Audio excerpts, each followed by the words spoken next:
Let's rewind way, way back. Imagine early humans huddled around a fire. Someone picks up a bone, blows across it, and voila, the first bone flute. Was it music? Archaeologists call such sounds significant, which is code for we have no clue, but it clearly stirred something. This is the history of music.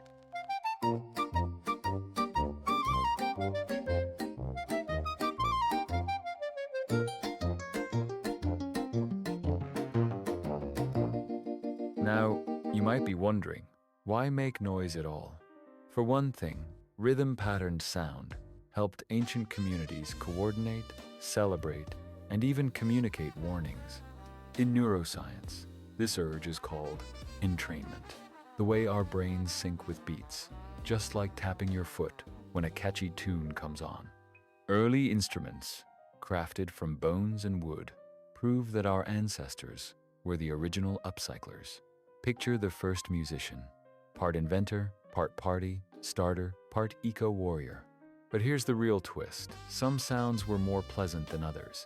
This innocent revelation would eventually spawn everything from jazz to death metal, and perhaps a few heated family feuds about real music. So, before streaming, before vinyl, before the orchestra, there was the beat, the maker, and the human need to make noise that matters. Fast forward to Egypt, Greece, Mesopotamia civilizations where music got fancy. Suddenly, it wasn't just banging things, it was lyres, harps, and crucially, intention. Enter music theory, an attempt at explaining why some sounds move us and others just annoy the dog. Did you know the Greeks believed that musical modes, think of them like emotional keys, could shape character? Plato worried certain modes would corrupt youth. Sound familiar? Every era's got its "won't someone think of the children" moment. Now, I can hear you asking, could a scale really topple empires? Probably not. But the idea that music could alter morals? That's the first documented case of adults being mildly alarmed by teenagers' playlists.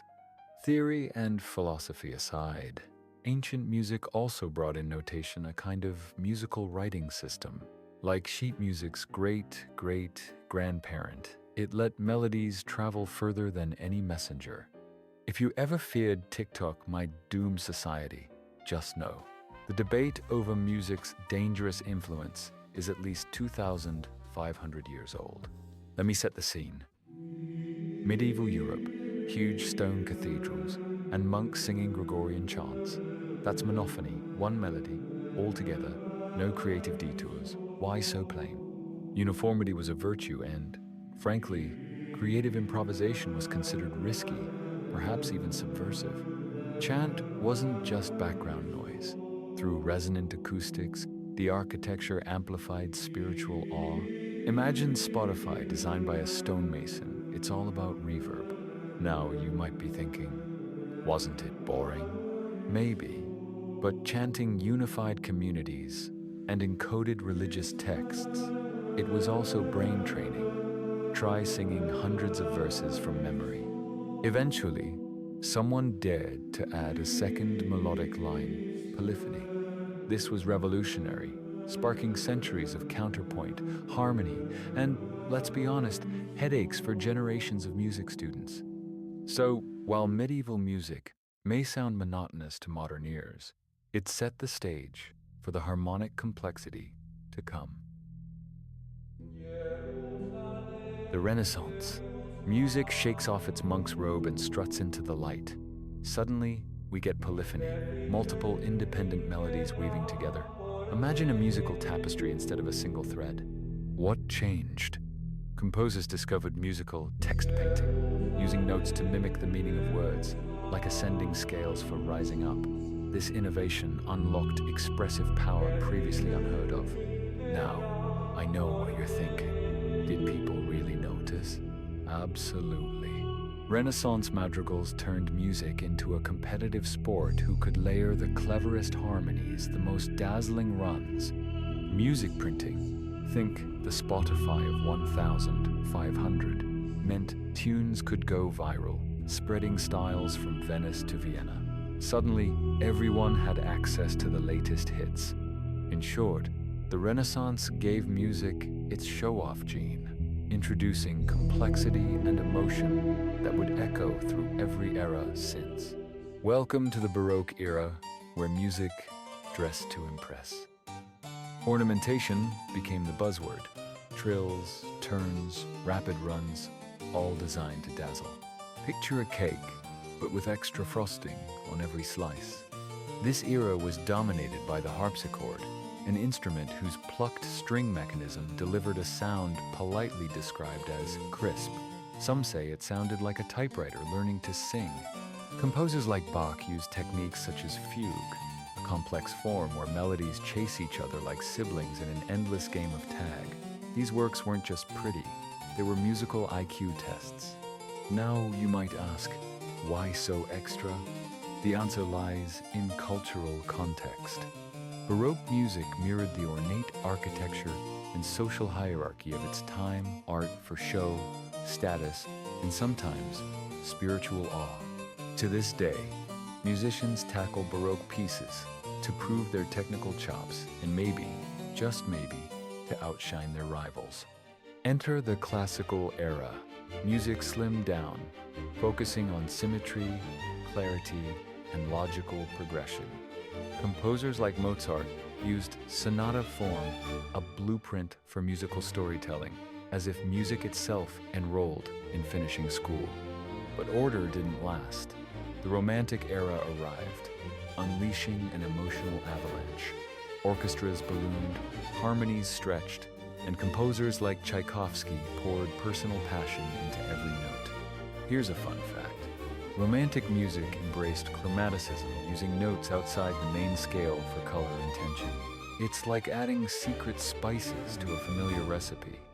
Audiences swooned, critics kvetched, but music became a conduit for everything from love to revolution. Now, if you've ever groaned at the length of a symphony, blame the Romantics. Their grand statements demanded time a single symphony could last an hour or more. From polite salon music to thunderous overtures, this era proved that music could be both cerebral and wildly, gloriously messy. The 20th century, where the musical rulebook got not just thrown out, but set on fire. From jazz improvisation to atonal experiments, old boundaries dissolved. Suddenly, genre entered our vocabulary, and so did cultural appropriation, as music crossed borders at lightning speed. Technological innovation like the phonograph and synthesizer changed everything. Recording meant music could travel without musicians, while electronics introduced sounds that had never existed before. Now, you might be skeptical. Is all this noise really music? That's the very question posed by avant-garde composers like John Cage, whose piece 433 consists entirely of silence, forcing us to consider what counts as music. Cultural shifts were seismic. Rock, pop, hip-hop, and electronic became global languages. But with this explosion came endless debates. Purity versus fusion, old versus new, meaning versus marketing. By the century's end, musical identity was as much about what you listened to as who you were, a radical shift from music, as shared ritual to music as personal brand. And here we are, today's musical landscape is virtually infinite. With streaming services powered by algorithmic recommendation and digital signal processing, your next favorite song might be just a click or a swipe away. But let me ask, when music is everywhere, do we value it less? Now you might say, I love having infinite choice.